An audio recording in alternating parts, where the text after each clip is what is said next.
सत्कारयोग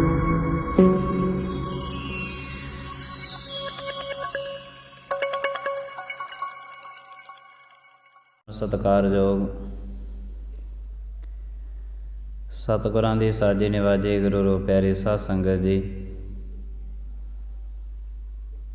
आप जी सारी संगत गुरु साहिब जी महाराज जियां दे पवित्र चरना कमलों विखे हाजिर होए हाँ। गुरु साहिब जी महाराज जियां दे अगे आपो अपनी अरदास बेनती लेकर पहुँचे हाँ। परमात्मा दे नाम नूं सुनन दे यतन कर रहे हैं। उस तो बाद दा जिहड़ा समा हुंदा है कि जिसनों सुनिया है दर्शन दीदारे कीते हन, उस परमात्मा दे बचन नूं मन के शब्द दा अभ्यास भी मनुख ने करना है। गुरु साहिब जी महाराज ने बचन कीते हन गुरबाणी दे विच, सतगुर नूं सब को वेखदा जेता जगत संसार।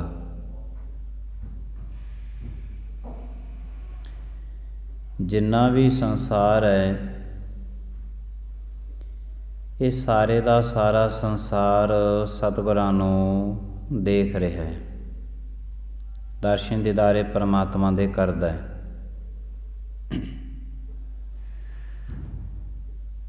पर दर्शनां तो मिलना कुछ नहीं है। एक हैरान जे कर देने वाला गुरु साहिब जी महाराज का वचन है, पर जो वचन गुरु ग्रंथ साहिब जी महाराज दे विच लिखे है, ये मनुख की सोच तो परे दीयां गल्लां ने। कोई कोई गल समझ विच आउंदी है, कोई नहीं आउंदी।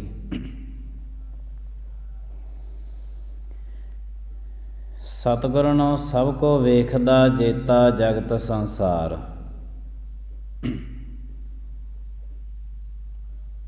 असीं इकल्ले नहीं देखदे कि असीं सतगुरां दे दर्शन दीदारे कीते ने, सारा जगत ही देखदा है परमात्मा नूं। देखण तो मिलना कुछ नहीं है। चलो इस ते एक दो उदाहरणां भी आपां ले लईए, गल पकड़ विच आ जू। डॉक्टर दे कोल गए आ, उन्होंने रोग दस्सिया, डॉक्टर ने दवाई सानू देती है कि तू अपने घर जाके दवाई खाई। डॉक्टर दी दिती हुई दवाई तो बंदा खावे ना, पर डॉक्टर दी फोटो लिया के बना के शीशे च जड़ा के ते अपने घर दी कंध ते टंग ले, की इलाज हो जू किसी का? हो जू बीमारी का इलाज? इंज तां नहीं ना होना बीमारी का इलाज। कोई बच्चा स्कूले जांदा है पढ़न, टीचर दे दसे हुए काम नूं तां करे ना, पर टीचर दी तस्वीर बना के शीशे च जड़ा के अपने कंध ते टंग लवे, कि बच्चा पास हो जूगा इम्तिहान दे विचों? नहीं होंदा। ये दो उदाहरणां काफ़ी है। डॉक्टर दी दिती हुई दवाई खाण दे नाल ही रोग कट्टिया जाना है, डॉक्टर दे नाल रोग नहीं कट्टिया जाना, डॉक्टर दी तस्वीर दे नाल रोग नहीं कट्टिया जाना। टीचर दी तस्वीर दे नाल रोग नहीं कट्टिया जाना, टीचर वल्लों जिहड़ा काम दिता गया काम करन दे नाल रोग पास होया जाना है। गुरु ग्रंथ साहिब जी महाराज दे दर्शनां तो इत्थों कुछ नहीं मिलना। गुरु साहिब जी महाराज कहंदे जिहड़ी तैनूं चीज़ दित्ती है उहदी वरतों कर, सतगुर नो सब को वेखदा जेता जगत संसार। पहला कर्म है भी सारे का सारा संसार सतगुरां नूं देखदा है ते सारे संसार दे विच सतगुरु महाराज जी रमे होए ने। हुण दूसरा वचन है सतगुरां दा, डिठै मुक्त ना होवई। देखण तो तुहानूं महाराज कहंदे कुछ नहीं मिलना, नहीं मुक्ति मिलनी, ये सारी उम्र देखते रहोगे। जिचर शब्द ना करे विचार, जिन्ना टाइम तुसीं शब्द की विचारधारा नहीं करते, नहीं विचारधारा सुनते, नहीं विचारधारा जिंदगी दे विच लागू करते, उन्ना टाइम महाराज कहंदे तुहानूं मुक्ति नहीं मिलनी।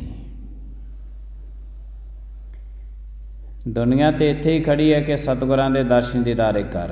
बहुत चंगी गल है महाराज दे दर्शन देख जीवा गुर तेरा, पूर्ण कर्म होए प्रभ मेरा।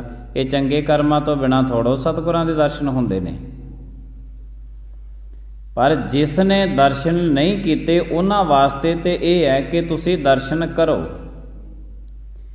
ਜਿਹੜੇ दर्शन करते ने करन वास्ते पहुँच चुके ने, उन्हां वास्ते सतगुरां दा हुक्म ये है कि भाई दर्शनां दे नाल कल्लियां नाल कुछ नहीं बनना, तुसीं शब्द दा अभ्यास भी करो। भाव सतगुरां दा कि इस तो अगाहां भी कुछ है, इत्थे रस्ता खत्म नहीं हुंदा कि असीं मत्था टेकिया चंद मिनट बैठे चले गए तो जी चलो जी ठीक ठाक है। डिठै मुक्त ना होवे जिचर शब्द ना करे विचार। सतगुरु गुरु ग्रंथ साहिब जी महाराज जी की गुरबाणी का यह फैसला है। तो विचारधारा जिहड़े मनुख शब्द नाम जपदे ने ना, कबीर साहिब जी महाराज नाम जपदे खड्डी बुणदे।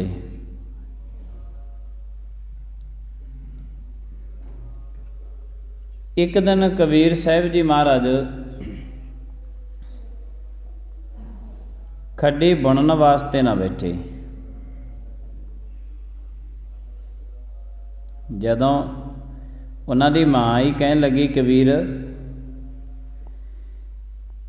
की गल होई तैनूं, तू अज खड्डी बुणन वास्ते क्यों नहीं बैठा। कबीर साहिब जी मां नूं कहन लगे, माता कहंदे अज मेरा चित्त नहीं करदा कि मैं खड्डी बुणा।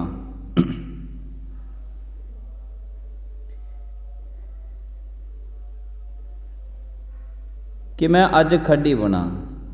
कबीर साहिब जी महाराज जी दी माता ने उन्हां नूं समझाया,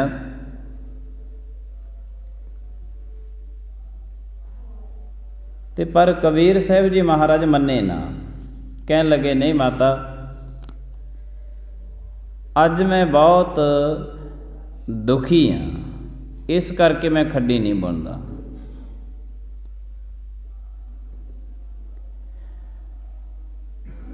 कबीर साहिब ने जद ये गल कही,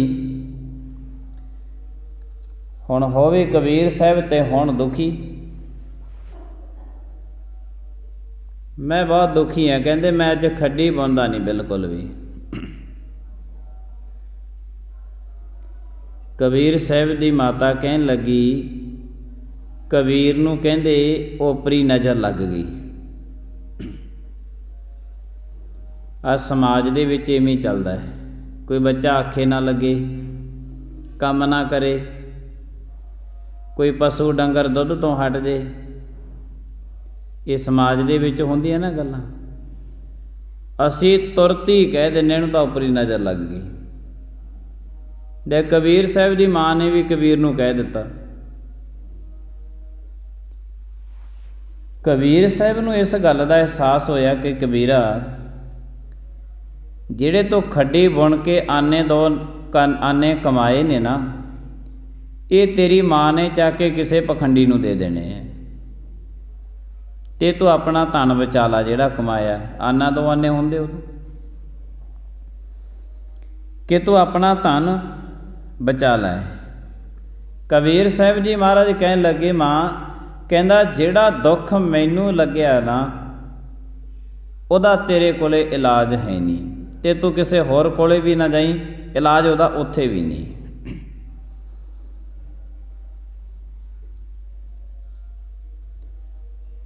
ਕਹਿਣ ਲੱਗੀ, ਕਬੀਰਾ ਇਹੋ ਜਿਹਾ ਕਿਹੜਾ ਤੈਨੂੰ ਰੋਗ ਲੱਗ ਗਿਆ? ਫਿਰ ਕਬੀਰ ਸਾਹਿਬ ਜੀ ਮਹਾਰਾਜ ਨੇ ਦੱਸਿਆ, ਜਬ ਲਗ ਤਾਗਾ ਬਾਹੋ ਦੇਹੀ, ਤਬ ਲਗ ਵਿਸਰੈ ਰਾਮ ਸਨੇਹੀ। ਗੁਰੂ ਗ੍ਰੰਥ ਸਾਹਿਬ ਜੀ ਮਹਾਰਾਜ ਦੇ ਵਿੱਚ ਵਚਨ ਹੈ ਮਹਾਰਾਜ ਕਬੀਰ ਸਾਹਿਬ ਦਾ ਕਿ ਮਾਤਾ ਜਦੋਂ ਮੈਂ ਖੱਡੀ ਬੁਣਦਾ ਨਾ, ਖੱਡੀ ਬੁਣਨ ਵਾਸਤੇ ਜਿਹੜਾ ਉਹ ਕਾਨੇ ਦੇ ਵਿੱਚ ਧਾਗਾ ਪਾਉਂਦੇ ਆ ਨਾ, ਉਹ ਧਾਗਾ ਪਾਉਣ ਵਾਸਤੇ ਉਸ ਧਾਗੇ ਨੂੰ ਅਗਾਹਾਂ ਤੋਂ ਤਿੱਖਾ ਕੀਤਾ ਜਾਂਦਾ ਹੈ। ਤੇ ਉਹਨੂੰ ਤਿੱਖਾ ਕਰਨ ਵਾਸਤੇ ਕੀ ਕਰਨਾ ਪੈਂਦਾ? ਪਹਿਲਾਂ ਆਪਣੀ ਜੀਭ 'ਤੇ ਉਂਗਲੀ ਲਾਉਣੀ ਪੈਂਦੀ ਹੈ, ਧਾਗੇ ਨੂੰ ਫੜ ਕੇ ਮਲਣਾ ਪੈਂਦਾ, ਫਿਰ ਉਹ ਕਾਨੇ ਦੇ ਵਿੱਚ ਪਾਇਆ ਜਾਂਦਾ।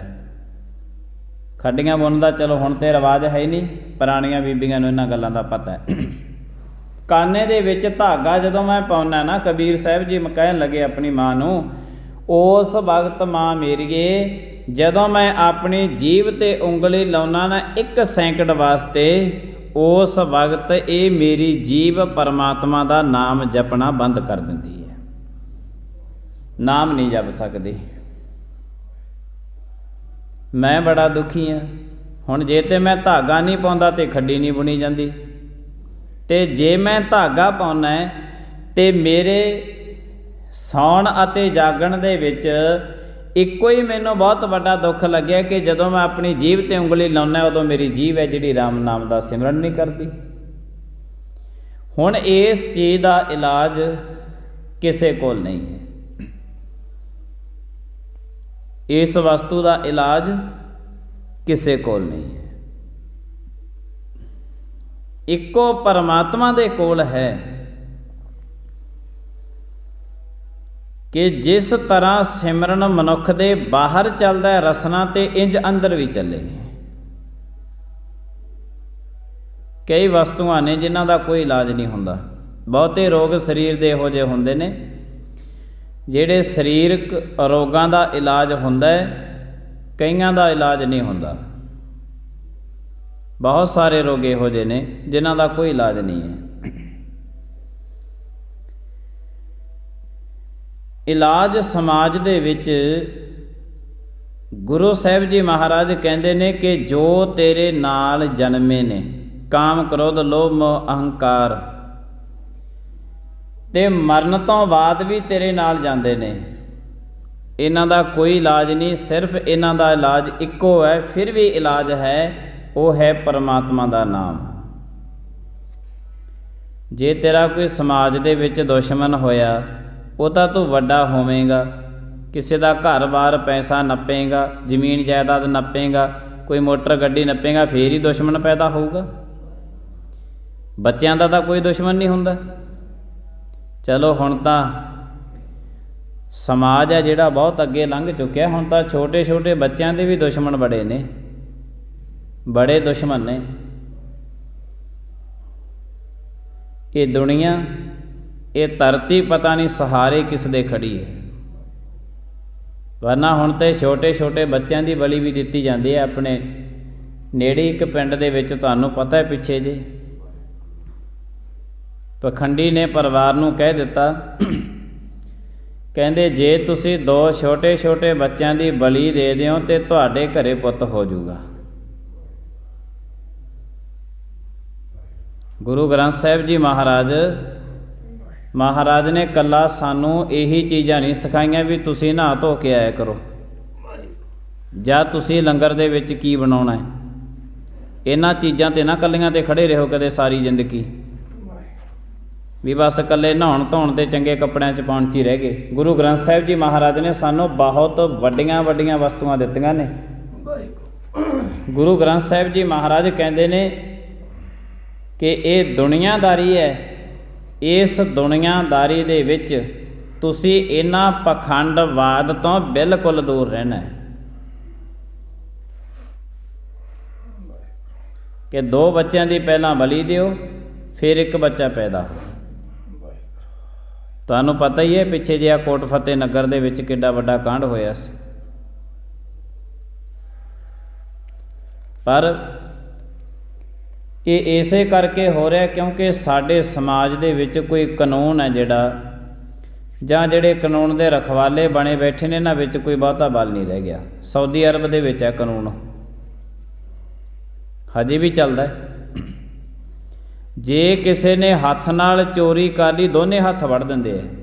वो भी ये नहीं है किसी जेल खाने दे विच वढ़णगे, ये नहीं है भी थाणे दे विच वढ़ देणगे, ना ना ना ना, सारा केस चला के चौंक दे विच लिजा के जिथे उन्हें चोरी की हुई उत्थे मीडिया बुला के लोकां नूं बुला के लोकां दे सामने हत्थ वढ़ दिंदे ने चोरी करन वाले बंदे दे।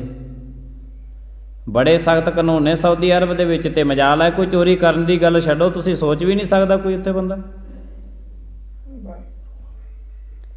ढिल दित्ती हुई है।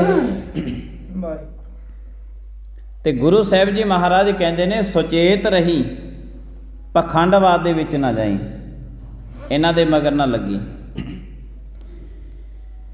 इन्हां वस्तुआं दा इलाज कोई नहीं है, पर फिर भी इलाज है। वो इलाज ये है कि गुरु ग्रंथ साहिब जी महाराज की बाणी जे आने वाले समय दे विच इहो जे पखंडवाद दा तेरे ते असर होना, तैनूं अज समझाउंदी है कि हो सकदा है तेरी जिंदगी दे विच पखंडवाद दा असर होवे, पर सुचेत रही। पखंडवाद दा असर बड़ा हुंदा जदों भीलणी दा विआह होया ना, भीलणी दा उदों डोले जांदे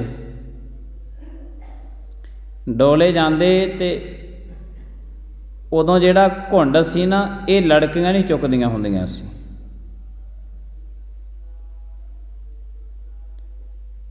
ये घुंड सी जिहड़ा विआह वाले दिन नहीं चुक्या जांदा सी। चलो ये जिहड़ी है कोई मर्यादा ते है नहीं सी, होरां महांडण धर्म दे विचों ये आई सी, साडे सिख धर्म दे विच मर्यादा नहीं। आ हुण तां साडे वाले कहंदे है, कहंदे घुंड कड्ढना तां साडी मर्यादा दे विच नहीं आउंदा, ते विआह वाले दिन ब्यूटी पार्लरां दे विच जाना वो साडी मर्यादा दे विच आउंदा है, वो भी तां साडी मर्यादा च नहीं आउंदा,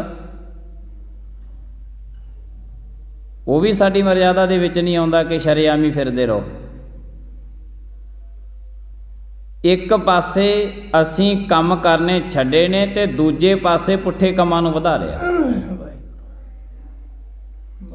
ते वो जदों भीलनी दा डोला जांदा सी, उहने विचारी ने घुंड कड्ढिया होया सी। हवा दा बुला आया जंगल दे विच ते भीलनी दे मुख तो सी जिहड़ा पर्दा उठ गया, रस्ते दे विच ही जांदी जांदी दा जदों पर्दा उठ गया ना मुख तो, ते उहदे पति ने देखिया है, कहंदे ते करूप ही बड़ी है। एडी करूप नूं कहंदे मैं अपने घर दे विच नहीं लैके जाना, इन्ना रंग दा करूप, कहंदे इत्थे रख दिओ डोला, मैं नहीं लैके जाना, कहंदे अपने घरे नूं, मैं नहीं अपनी पत्नी मनदा इस नूं। वो जिहड़े 4 जाणिਆਂ ने चुक्या सी डोला, वो कहण लगे भीलनी चल, कहंदे हुण तैनूं तेरे बाबल दे घर छड्ड आईए, हुण इत्ते लैके नहीं जांदे। भीलनी कहण लगी बाबल ने अपना फर्ज अदा करता, हुण मैं दुबारे जाके अपने बाबल नूं दुख नहीं देना चाहुंदी, उहने ते अपना फर्ज अदा करता। बाबल दे घरे भीलनी नहीं जाना चाहुंदी ते पति उहनूं उहदे घरे लेके नहीं जा रहा, उत्थे ही डोला छड्ड दिता। भीलनी कहण लगी ना मैं बाबल दे घरे जावां ना पति दे घरे जावां, मैं तां जंगल दे विच ही रहना। डोला छड्ड के चली गई जंगल विच। जदों चली गई अगाहां मिल गए उहनूं साधु जंगल दे विच। जदों मिले ते उन्हां ने कुछ बद सलूकी सी जिहड़ा उसनूं भीली नूं कुੱਟਿਆ। इंज कह सकते हैं इतिहास दे विच चलो वक्खो वक्खरियां गल्लां लिखियां ने, ਬਦਸਲੂਕੀ ਕੀਤੀ ਉਸ ਦੇ ਨਾਲ, ਉਹਨੂੰ ਝਾੜਾਂ ਪਾਈਆਂ। ਬਦਸਲੂਕੀ ਇਹ ਨਹੀਂ ਹੈ। ਅੱਜ ਤਾਂ ਸਾਡੀਆਂ ਧੀਆਂ ਭੈਣਾਂ ਘਰਾਂ ਦੇ ਵਿੱਚ ਸੇਫ ਨਹੀਂ ਹੈ, ਸਕੂਲਾਂ ਕਾਲਜਾਂ ਯੂਨੀਵਰਸਿਟੀਆਂ ਦੇ ਵਿੱਚ ਸੇਫ ਨਹੀਂ ਹੈ। ਉਹਨਾਂ ਟਾਈਮਾਂ ਦੇ ਵਿੱਚ ਇਹ ਕੰਜਰਪੁਣਾ ਨਹੀਂ ਹੁੰਦਾ ਸੀਗਾ। ਕੱਲੀ ਲੜਕੀ ਜੇ ਜੰਗਲਾਂ ਦੇ ਵਿੱਚ ਫਿਰਦੀ ਹੁੰਦੀ, ਕੋਈ ਕੰਜਰਪੁਣਾ ਨਹੀਂ ਹੁੰਦਾ ਸੀ। ਉਹਨੂੰ ਪੁੱਛਿਆ ਗਿਆ, ਡਾਂਟਿਆ ਗਿਆ, ਤੂੰ ਜੰਗਲ ਵਿੱਚ ਕਿਉਂ ਆਈ ਹੈ, ਕੱਲੀ ਕਿਉਂ ਆਈ, ਤੈਨੂੰ ਕਿਹਨੇ ਭੇਜਿਆ ਇੱਥੇ। ਡਾਂਟਿਆ ਗਿਆ ਸਾਧੂਆਂ ਨੇ। ਪਰ ਜਿਉਂ ਭੀਲਣੀ ਨੂੰ ਡਾਂਟਿਆ ਨਾ, ਭੀਲਣੀ ਤਾਂ ਬੈਠ ਗਈ ਇੱਕ ਪਾਸੇ ਜਾ ਕੇ। ਬਸ ਫਿਰ ਕੀ ਸੀ, ਜਿਨ੍ਹਾਂ ਨੇ ਡਾਂਟਿਆ ਸੀ ਪੰਪਾਸਰ ਸਰੋਵਰ ਦੇ ਵਿੱਚ ਇਸ਼ਨਾਨ ਕਰਨ ਜਾਂਦੇ ਸੀ, ਸਾਰੇ ਦੇ ਸਾਰੇ ਪੰਪਾਸਰ ਸਰੋਵਰ ਦੇ ਵਿੱਚ ਕੀੜੇ ਪੈ ਗਏ। ਪਾਣੀ ਗੰਧਲਾ ਹੋ ਗਿਆ ਸਰੋਵਰ ਦਾ। ਜਰਾ ਗੌਰ ਦੇ ਨਾਲ ਸੁਣਿਓ। ਸਾਰੇ ਰਲ ਕੇ ਗਏ ਭਗਵਾਨ ਰਾਮ ਦੇ ਕੋਲ ਕਿ ਭਗਵਾਨ ਜੀ, ਸਾਡਾ ਸਰੋਵਰ ਦੇ ਵਿੱਚ ਪਾਣੀ ਗੰਧਲਾ ਹੋ ਗਿਆ, ਤੁਸੀਂ ਆਓ, ਚਰਨ ਪਾਓ ਆਪਣੇ, ਤੁਹਾਡੇ ਚਰਨਾਂ ਦੇ ਨਾਲ ਪਾਣੀ ਸਾਫ਼ ਹੋਊਗਾ। ਹੁਣ ਭਗਵਾਨ ਰਾਮ ਜੀ ਜਾਣੀ ਜਾਣ, ਟਾਈਮ ਦਿਨ ਬੰਨ੍ਹ ਲਿਆ, ਤਰੀਕ ਬੰਨ੍ਹ ਲਈ, ਸਮਾਂ ਐਸੇ ਦਿਨ ਆਵਾਂਗੇ। ਜਦੋਂ ਬੰਨ੍ਹ ਲਿਆ ਸਮਾਂ, ਤੇ ਉੱਥੇ ਹੁਣ ਪਖੰਡੀ ਸੀ ਜਿਹੜੇ, ਉਹ ਕਿਹੜਾ ਹੁਣ ਉੱਥੇ ਥੋੜ੍ਹੇ ਸੀ। ਨਾਮ ਜਪਣ ਵਾਸਤੇ ਇਹ ਦੁਨੀਆ ਪਖੰਡ ਜ਼ਿਆਦਾ ਕਰਦੀ ਹੈ, ਨਾਮ ਘੱਟ ਜਪਦੀ ਹੈ। ਤੋ ਪਖੰਡੀ ਕਿਹੜਾ ਉੱਥੇ ਜ਼ਿਆਦਾ ਘੱਟ ਸੀ। ਰਾਮ ਜੀ ਦਾ ਸਰੋਵਰ 'ਤੇ ਸਮਾਂ ਨਿਸ਼ਚਿਤ ਕੀਤਾ ਗਿਆ, ਤੇ ਸਾਰੇ ਜਿਹੜੇ ਪਖੰਡੀ ਸੀਗੇ ਉਹਨਾਂ ਨੇ ਵੀ ਆਪੋ ਆਪਣੇ ਥਾਂ ਸੀ ਜਿਹੜੇ, ਉਹ ਵੀ ਸਜਾ ਲਏ ਵੀ ਰਾਮ ਜੀ ਆਉਣਗੇ। ਚੰਗੇ ਬੈੱਡ ਬੁੱਡ ਲਾ ਲਏ, ਚੰਗੇ ਗਦੈਲੇ, ਸਾਫ ਸਫਾਈਆਂ ਕੀਤੀਆਂ, ਬੜਾ ਕੁਛ ਕੀਤਾ। ਬੜਾ ਕੁਛ ਕਰਕੇ ਉਹਨਾਂ ਨੇ ਭਗਵਾਨ ਰਾਮ ਜੀ ਉਹ ਵੀ ਚਲੇ ਗਏ। ਦਿਨ ਬੰਨਿਆ ਸੀ ਨਾ, ਦਿਨ ਬੰਨਿਆ ਸੀ। ਦਿਨ ਬੰਨੇ ਤੇ ਭਗਵਾਨ ਰਾਮ ਜੀ ਜਦੋਂ ਗਏ ਤੇ ਉਹਨਾਂ ਨੇ ਕੀ ਕੀਤਾ ਸੀ, ਫਿਰ ਸਜਾਵਟ ਕੀਤੀ ਹੋਈ ਸੀ ਅਨੇਕਾਂ ਤਰ੍ਹਾਂ ਦੀ ਉੱਥੇ। ਵੀ ਭਗਵਾਨ ਸਜਾਵਟ ਤੇ ਹੁਣ ਕਰਦੇ ਨੇ ਨਾ, ਸਾਡੇ ਘਰੇ ਭਗਵਾਨ ਆਉਣਗੇ, ਸਾਡੇ ਘਰੇ ਸਾਰੀ ਦੁਨੀਆ ਕਰਦੀ ਹੈ ਸਜਾਵਟ, ਕੌਣ ਨਹੀਂ ਕਰਦਾ। ਸਾਡੇ ਲਾਣੇ ਨੂੰ ਤਾਂ ਪਤਾ ਨਹੀਂ ਕੀ ਹੋ ਗਿਆ। ਇਹ ਮਹਾਰਾਜ ਦਾ ਸਰੂਪ ਜਾਊ, ਇਹ ਪਤਾ ਨਹੀਂ ਕਿੱਥੋਂ ਸਿੱਖ ਕੇ ਆ ਜਾਂਦੇ ਇਹੋ ਜਿਹੀਆਂ ਗੱਲਾਂ। ਬੁਲਬੁਲੇ ਫਲਾ ਫਲਾ ਕੇ ਗੁਰੂ ਗ੍ਰੰਥ ਸਾਹਿਬ ਦੇ ਕੋਲੇ ਲਾ ਦੇਣਗੇ। ਲੈ ਪਤਾ ਨਹੀਂ ਇਹਨਾਂ ਨੂੰ ਕੌਣ ਦੱਸ ਜਾਂਦਾ। ਜਿਹੜੀ ਗੱਲ ਤੁਹਾਨੂੰ ਗੁਰੂ ਗ੍ਰੰਥ ਸਾਹਿਬ ਜੀ ਮਹਾਰਾਜ ਨੇ ਮਰਜ਼ਾਦਾ ਦੱਸਿਆ, ਤੁਸੀਂ ਉਹ ਪੂਰੀ ਕਰੋ। ਇਹ ਤੁਹਾਨੂੰ ਕੌਣ ਕਹਿ ਗਿਆ ਕਿ ਤੁਸੀਂ ਗੁਰੂ ਗ੍ਰੰਥ ਸਾਹਿਬ ਦੇ ਕੋਲੇ ਬੁਲਬੁਲੇ ਸਜਾ ਦਿਓ। ਤੁਸੀਂ ਮੰਗ ਲਏ ਤੁਹਾਥੋਂ ਗੁਰੂ ਗ੍ਰੰਥ ਸਾਹਿਬ ਜੀ ਮਹਾਰਾਜ ਨੇ ਸਾਰੇ ਕੰਮ ਮੰਗਦੇ ਨੇ। ਗੁਰੂ ਗ੍ਰੰਥ ਸਾਹਿਬ ਜੀ ਮਹਾਰਾਜ ਵੀ ਸਾਨੂੰ ਤੁਸੀਂ ਕੜਾਹ ਪ੍ਰਸ਼ਾਦੀ ਦੇਗ ਸਜਾਓ, ਵਧੀਆ ਖਵਾਓ ਸਾਨੂੰ। ਕਿ ਮੰਗਦੇ ਨੇ ਗੁਰੂ ਗ੍ਰੰਥ ਸਾਹਿਬ ਜੀ ਮਹਾਰਾਜ ਵੀ ਤੁਸੀਂ ਸੁੰਦਰ ਸੋਹਣੇ ਰੁਮਾਲੇ ਲੈ ਕੇ ਆਇਓ, ਅਸੀਂ ਫੇਰ ਖੁਸ਼ ਹੋਵਾਂਗੇ। ਮੰਗੇ ਨੇ ਕਿਸੇ ਤੋਂ ਕਿ ਧਨ ਮੰਗ ਲਿਆ ਗੁਰੂ ਗ੍ਰੰਥ ਸਾਹਿਬ ਜੀ ਮਹਾਰਾਜ ਨੇ? ਪਤਾ ਨਹੀਂ। ਠੀਕ ਹੈ, ਇਹ ਮਰਿਆਦਾ ਦੇ ਵਿੱਚ ਸਾਰੀਆਂ ਗੱਲਾਂ ਆਉਂਦੀਆਂ ਨੇ, ਇਹਨਾਂ ਵੀ ਗੱਲਾਂ ਵਿੱਚ ਕੋਈ ਸ਼ੱਕ ਨਹੀਂ ਹੈ। ਧਨ ਦੇਣਾ, ਰੁਮਾਲਾ ਸਾਹਿਬ ਦੇਣੇ, ਪ੍ਰਸ਼ਾਦ ਬਣਾਉਣੇ, ਸਭ ਕੁਛ ਇਹ ਮਰਿਆਦਾ ਸਰੂਪ ਦੇ ਵਿੱਚ ਆਉਂਦੀਆਂ ਨੇ ਗੱਲਾਂ। ਪਰ ਦੁਨੀਆ ਇਸ ਗੱਲ ਤੇ ਆ ਕੇ ਖੜ ਗਈ ਕਿ ਇਹਨਾਂ ਗੱਲਾਂ ਕਰਕੇ ਹੀ ਮਹਾਰਾਜ ਮਿਲੂਗਾ ਸਾਨੂੰ, ਇਹਨਾਂ ਗੱਲਾਂ ਕਰਕੇ।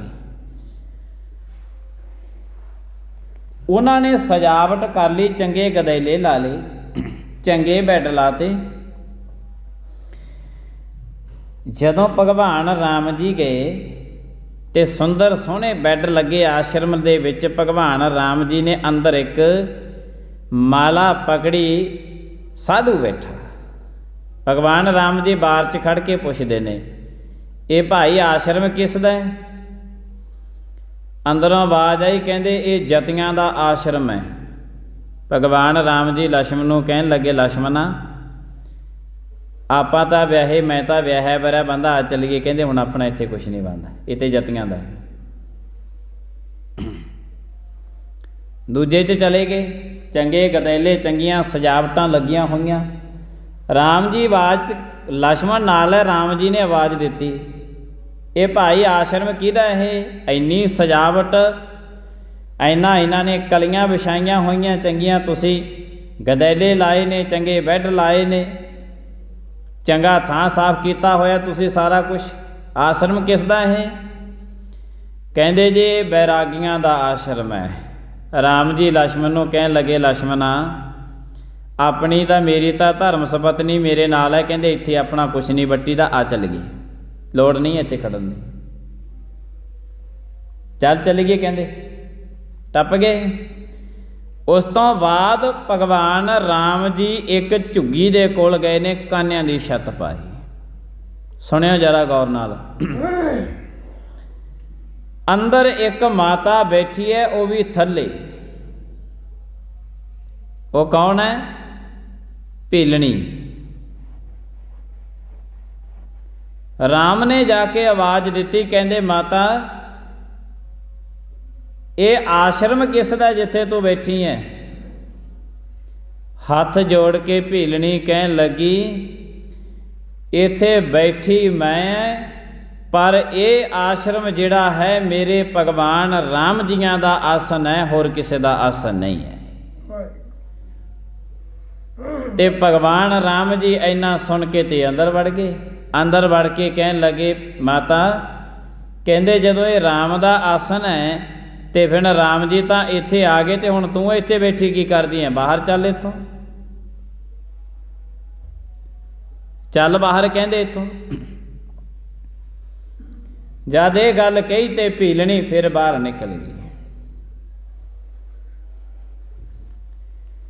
ਭੀਲਣੀ ਬਾਹਰ ਨਿਕਲੀ ਕਿ ਮੇਰੇ ਭਗਵਾਨ ਰਾਮ ਜੀ ਆ ਗਏ ਨੇ, ਉਹਨਾਂ ਦਾ ਇਹ ਆਸ਼ਰਮ ਸੀ, ਉਹ ਹੁਣ ਆ ਗਏ ਨੇ। ਭਗਵਾਨ ਰਾਮ ਜੀਆਂ ਦੇ 4 ਚਫੇਰੇ ਜਿਉਂ ਗਏ, 4 ਚਫੇਰੇ ਹੰਕਾਰੀ ਲੋਭੇ ਬੰਦਿਆਂ ਦਾ ਘੇਰਾ ਸੀ। 4 ਚਫੇਰੇ ਬੈਠੇ ਸੀ, ਆਪਣੀਆਂ ਸਜਾਵਟਾਂ ਕਰੀ, ਘਰ ਬਾਰ ਉਹਨਾਂ ਨੇ ਝੁੱਗੀਆਂ ਛਪਾਈਆਂ, ਕਦੇ ਉਹਨਾਂ ਨੇ ਬੈੱਡ ਲਾਏ, ਬੰਗਲੇ ਬੜਿਆ, ਪਾਣੀ ਛਿੜਕ ਕੇ ਰੱਖਿਆ, ਬੜੀਆਂ ਕਲੀਆਂ ਪਾਈਆਂ। ਭਗਵਾਨ ਰਾਮ ਜੀ ਕਹਿਣ ਲੱਗੇ ਸਭ ਦੇ ਸਭ ਹੰਕਾਰੀ ਨੇ, ਜਿੰਨੇ ਮਿਲਦੇ ਗਏ ਸਭ ਦੇ ਸਾਰਿਆਂ ਦਾ ਸਾਰਿਆ ਘੇਰਾ ਹੰਕਾਰੀਆਂ ਤੇ ਲੋਭੀਆਂ ਦਾ ਮਿਲਦਾ ਗਿਆ। ਭਗਵਾਨ ਰਾਮ ਜੀਆਂ ਦੇ ਜਿੰਨੇ ਦੁਆਲੇ ਹੋ ਜਾਂਦੇ, ਇਹੋ ਜਿਹੇ ਬੰਦਿਆਂ ਨੇ, ਪਖੰਡੀਆਂ ਨੇ ਚੇਲੇ ਵਾਲ ਕੇ ਵੀ ਵਾਲੇ ਰੱਖੇ ਹੋਣੇ ਆ, ਬਹੁਤੇ ਰੱਖਦੇ ਹੁੰਦੇ ਨਾ ਚੇਲੇ ਵਾਲ ਕੇ ਵੀ। ਇਹ ਰਾਮ ਜੀਆਂ ਦੇ 4 ਚਫੇਰੇ ਘੇਰਾ ਲੋਭੀਆਂ ਦਾ, ਹੰਕਾਰੀਆਂ ਦਾ। ਭਗਵਾਨ ਕ੍ਰਿਸ਼ਨ ਦੇ ਬੜੇ ਉਹਨਾਂ ਨੂੰ ਮਿਲੇ, ਪਰ ਭਗਵਾਨ ਕ੍ਰਿਸ਼ਨ ਨੂੰ ਬਿਦਰ ਵਰਗਾ ਕੋਈ ਸਮਾਜ ਦੇ ਵਿੱਚ ਵਿਰਲਾ ਹੀ ਮਿਲਿਆ ਸੀ। ਉਹ ਤਾਂ ਹੋਰਾਂ ਅਵਤਾਰਾਂ ਦੀ ਗੱਲ ਹੈ, ਚਲੋ ਹੁਣ ਆਪਦੀ ਵੀ ਕਰ ਲਈਏ। ਬਾਬੇ ਨਾਨਕ ਦੇ ਘਰ ਦੇ ਦੁਆਲੇ, ਬਾਬੇ ਨਾਨਕ ਦੇ 4 ਚਫੇਰੇ ਘੇਰਾ ਪਾਈ ਬੈਠੇ ਮਲਕ ਭਾਗੋ ਕਰੋੜਾਂ ਨੇ। ਇਹ ਸਮਾਜ ਦੇ ਵਿੱਚ ਵੇ ਲਾਲੋ ਵਰਗਾ ਬਾਬੇ ਨਾਨਕ ਨੂੰ ਬਿਰਲਾ ਵਾਂਝਾ ਹੀ ਮਿਲਦਾ ਹੈ ਕੋਈ। ਉਹਨੂੰ ਬਾਬਾ ਨਾਨਕ ਲੱਭਦਾ ਫਿਰਦਾ ਕਿ ਕੋਈ ਲਾਲੋ ਵਰਗਾ ਮਿਲ ਜੇ। ਮਲਕ ਭਾਗੋ ਵਾਲੀਆਂ ਦੀਆਂ ਵੱਡੀਆਂ ਵੱਡੀਆਂ ਇੱਥੇ ਵੱਡੇ ਵੱਡੇ ਘੇਰੇ ਪਾਏ ਹੋਏ ਨੇ। ਗੁਰਬਾਣੀ 'ਚੋਂ ਸ਼ਬਦ ਸੁਣਾਵਾਂ ਇੱਕ, ਬਹੁਤ ਵੱਡੀ ਗੱਲ ਹੈ, ਚੇਤੇ ਰੱਖਿਓ। ਜਿਨੀ ਪਛਾਤਾ ਸੱਚ ਚੁੰਮਾ ਪੈਰ ਮੂੰਹ। ਬਾਬੇ ਨਾਨਕ ਦੀ ਗੁਰਬਾਣੀ ਕਹਿੰਦੀ ਹੈ ਕਿ ਜਿਨ੍ਹਾਂ ਨੇ ਸੱਚ ਦੀ ਪਹਿਚਾਣ ਕਰ ਲਈ ਨਾ, ਜੇ ਸਾਨੂੰ ਉਹ ਕਿਤੇ ਮਿਲ ਜਾਣ, ਕਹਿੰਦੇ ਅਸੀਂ ਉਹਨਾਂ ਦੇ ਪੈਰ ਨੂੰ ਚੁੰਮੀਏ, ਉਹਨਾਂ ਦੇ ਪੈਰਾਂ ਨੂੰ ਚੁੰਮੀਏ, ਜਿਨ੍ਹਾਂ ਨੇ ਸੱਚ ਨੂੰ ਪਛਾਣ ਲਿਆ। ਜਿਨ੍ਹਾਂ ਨੇ ਸੱਚ ਨੂੰ ਪਛਾਣ ਲਿਆ, ਅਸੀਂ ਉਹਨਾਂ ਦੇ ਪੈਰਾਂ ਨੂੰ ਚੁੰਮੀਏ। ਗੁਰੂ ਗ੍ਰੰਥ ਸਾਹਿਬ ਜੀ ਮਹਾਰਾਜ ਦੀ ਗੁਰਬਾਣੀ ਦਾ ਸ਼ਬਦ ਹੈ। ਇਹ ਕਿਹੜਾ ਕੋਈ ਗੋਰੇ ਇਤਿਹਾਸ ਦੇ ਵਿੱਚ ਲਿਖਿਆ ਹੋਇਆ ਹੈ ਵੀ ਇੱਕ ਇਤਿਹਾਸਕਾਰ ਨੇ ਲਿਖਤਾ ਤੇ ਦੂਜੇ ਨੇ ਲਿਖਿਆ ਨਹੀਂ। ਇਹ ਤਾਂ ਇੰਨ ਬਿੰਨ ਗੁਰੂ ਗ੍ਰੰਥ ਸਾਹਿਬ ਜੀ ਮਹਾਰਾਜ ਜੀਆਂ ਦੇ ਵਿੱਚ ਦਰਜ ਹੈ। ਗੁਰੂ ਸਾਹਿਬ ਜੀ ਮਹਾਰਾਜ ਕਹਿੰਦੇ ਹਨ ਕਿ ਵੱਡੇ ਵੱਡੇ ਘੇਰੇ ਮਲਕ ਭਾਗੋ ਵਰਗਿਆਂ ਦੇ ਬੜੇ ਲੱਗ ਗਏ ਨੇ, ਲਾਲੋ ਵਰਗੇ ਨੂੰ ਗੁਰੂ ਨਾਨਕ ਦੇਵ ਸਾਹਿਬ ਜੀ ਮਹਾਰਾਜ ਲੱਭਦੇ ਫਿਰਦੇ ਨੇ। ਤੇ ਬਾਨਾ ਕਿਸ ਵਰਗਾ? ਗੁਰੂ ਸਾਹਿਬ ਜੀ ਮਹਾਰਾਜ ਕਹਿੰਦੇ ਇਸ ਪਖੰਡਵਾਦ ਤੋਂ ਨਿਰਲੇਪ ਰਹੀ, ਇਹਨਾਂ ਤੋਂ ਦੂਰ ਰਹੀ, ਵਰਨਾ ਸਾਰੀ ਦੀ ਸਾਰੀ ਤੇਰੀ ਜ਼ਿੰਦਗੀ ਪਖੰਡਵਾਦ ਦੇ ਵਿੱਚ ਨਿਕਲ ਜਾਣੀ ਹੈ, ਸਾਰੀ ਜ਼ਿੰਦਗੀ ਨਿਕਲ ਜਾਣੀ ਹੈ। ਤੇ ਜੇ ਪਖੰਡਵਾਦ ਦੇ ਵਿੱਚ ਜ਼ਿੰਦਗੀ ਨਿਕਲ ਗਈ ਤੇ ਫਿਰ ਗੁਰੂ ਅਰਜਨ ਦੇਵ ਸਾਹਿਬ ਮਹਾਰਾਜ ਕਹਿੰਦੇ ਨੇ, ਜੇ ਇਹਨਾਂ ਦੇ ਮਗਰ ਲੱਗ ਗਿਆ ਨਾ, ਕਈ ਕੋਟ ਭੂਤ ਪ੍ਰੇਤ ਸੂਕਰ ਮਿਰਗਾਚ ਆ ਜੂਨੀਆਂ ਤੇਰੇ ਵਾਸਤੇ ਤਿਆਰ ਨੇ ਭਾਈ, ਤੇਰੀ ਮਰਜ਼ੀ ਹੈ, ਹੁਣ ਤੇਰੀ ਮਰਜ਼ੀ ਹੈ। ਗੁਰੂ ਗੋਬਿੰਦ ਸਿੰਘ ਜੀ ਮਹਾਰਾਜ ਆਨੰਦਪੁਰ ਸਾਹਿਬ ਬੈਠੇ ਸੀ,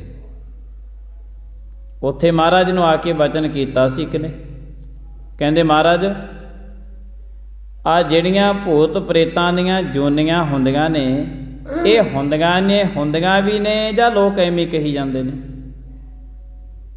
ਮਹਾਰਾਜ ਕਹਿੰਦੇ ਹੁੰਦੀਆਂ ਨੇ।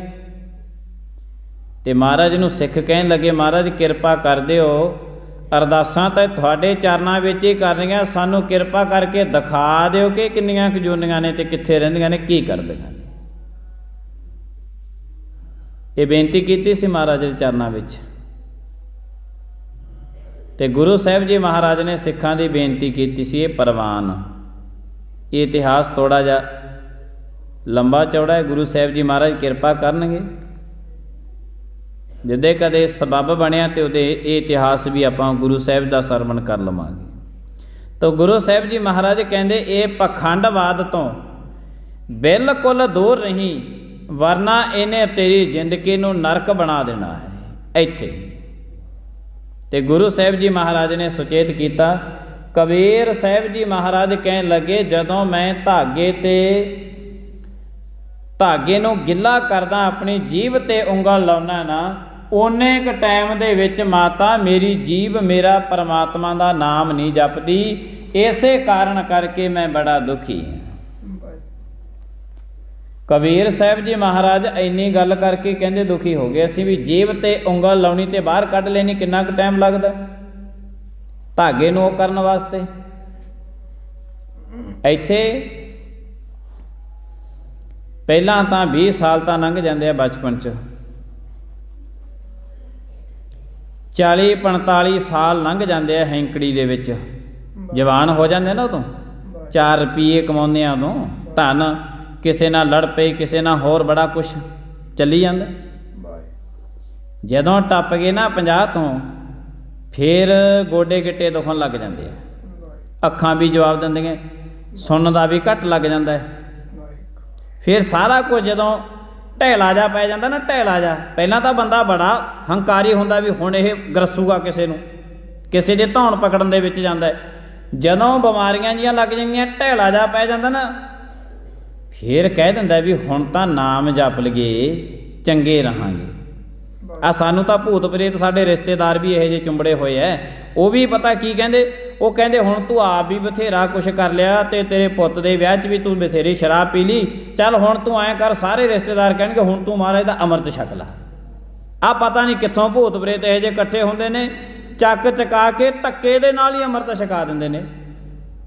ਇੰਨੇ ਅਵਤਾਰੀ ਪੁਰਖ ਆਏ ਨੇ, ਬਾਬੇ ਨਾਨਕ ਤੋਂ ਲੈ ਕੇ 10ਵੇਂ ਪਾਤਸ਼ਾਹ ਤੱਕ। ਇਤਿਹਾਸ ਨਿਤ ਪੜ੍ਹਦੇ ਹੋ, ਸੁਣਦੇ ਹੋ, ਬੜਾ ਕੁਛ ਕਰਦੇ ਹੋ। ਤੁਸੀਂ ਕਦੇ ਦੇਖਿਆ ਵੀ ਗੁਰੂ ਸਾਹਿਬ ਜੀ ਮਹਾਰਾਜ ਨੇ ਕਿਸੇ ਨੂੰ ਧੱਕੇ ਦੇ ਨਾਲ ਅੰਮ੍ਰਿਤ ਛਕਾਇਆ ਹੋਵੇ?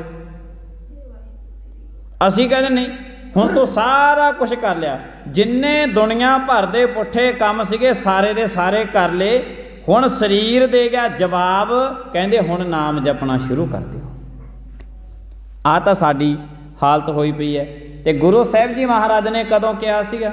ਗੁਰੂ ਸਾਹਿਬ ਜੀ ਮਹਾਰਾਜ ਕਹਿੰਦੇ ਨਾਮ ਜਪਣਾ ਹੈ, ਨਾਮ ਜਪਿਆ ਕਰ ਪਰਮੇਸ਼ਰ ਦਾ, ਸਰਬ ਰੁੱਤ ਦੇ ਵਿੱਚ ਨਾਮ ਜਪ ਤੋਂ ਪਰਮੇਸ਼ਰ ਦਾ।